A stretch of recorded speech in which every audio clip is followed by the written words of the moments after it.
If Doc Rivers coached the Lakers, what would change? YouTube, what's going on? It's your boy David from NBA Knowledge, and today we're going to kind of go over a little scenario of mine about Doc Rivers and if he coached the Los Angeles Lakers.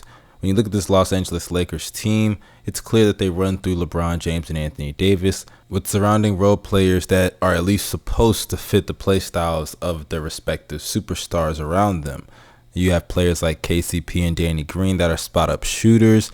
And you also have a guy like Kyle Kuzma who's supposed to create offense and be that third guy, which has not really worked out that well, especially in the playoffs. And you also have bigs like Dwight Howard and JaVale McGee to play the center position when Anthony Davis doesn't want to play the five because he's openly come out and said he doesn't want to play the five. So when you look at this team, it's pretty well constructed, and defensively there are a lot of really solid pieces such as LeBron James when he puts in effort, Anthony Davis who finished second in Defensive Player of the Year, Rajon Rondo who is also capable when he puts in effort on the defensive side of the ball, and you also have players like Alex Caruso and just other guys that are hustle guys like KCP as well as Danny Green who's supposed to be there for defense, but yeah.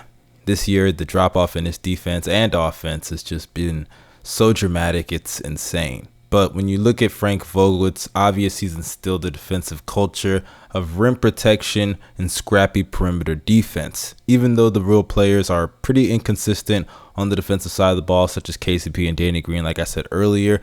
But they also do have guys that are hustle and scrappy and feisty guys, show a lot of grit on the perimeter, even on the defensive side of the ball, such as Alex Caruso and Rajon Rondo, who I think have been one of the better perimeter defenders for the Los Angeles Lakers, not just in the regular season, but even in the playoffs. But when you look at Frank Vogel and now you're replacing him with Doc Rivers, it completely changes the entire situation. Because when you look at Doc Rivers, as great as Doc Rivers is as a coach, let's be honest, when it comes to X's and O's, that's not really his thing. X's and O's are kind of a situation for Brad Stevens or Greg Popovich. That's not really Doc Rivers' style. His style is really to get the ball in the hands of players and kind of have them do the work. He doesn't really put them in positions on the block or in the paint or have them come off of screens for open catch and shoots. He doesn't really do that. And I think that's really what hurt the Clippers this year.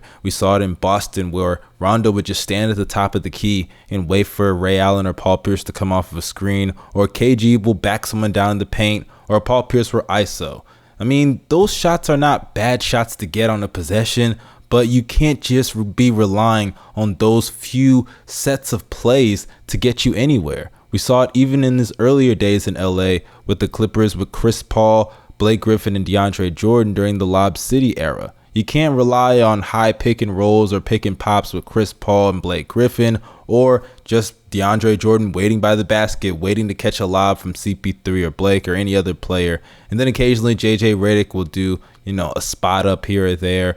Or if Chris Paul, all else fails, he'll just take the basket himself. It's very simplistic how Doc Rivers runs his teams. You have to be able to make adjustments when plays like that are so basic that any coach can just easily make adjustments for and force you to do something different.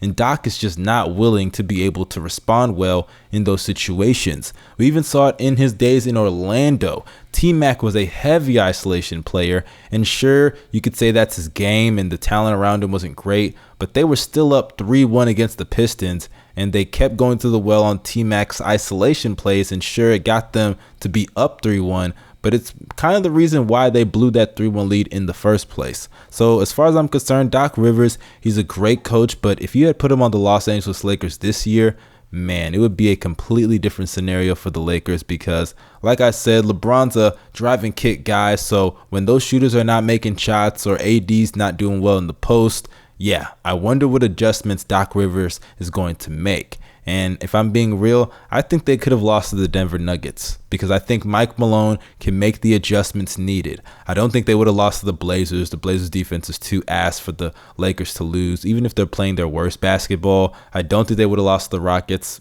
AD and LeBron, enough said, no big man. And then they get to the Denver series, and I think that's when they lose because a lot of those games were pretty close, and I don't see Doc Rivers making necessary adjustments. Now, does that say that Doc Rivers is a worse coach than Frank Vogel?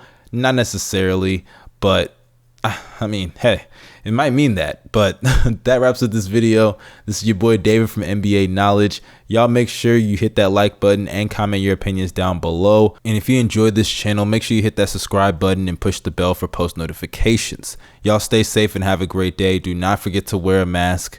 Peace.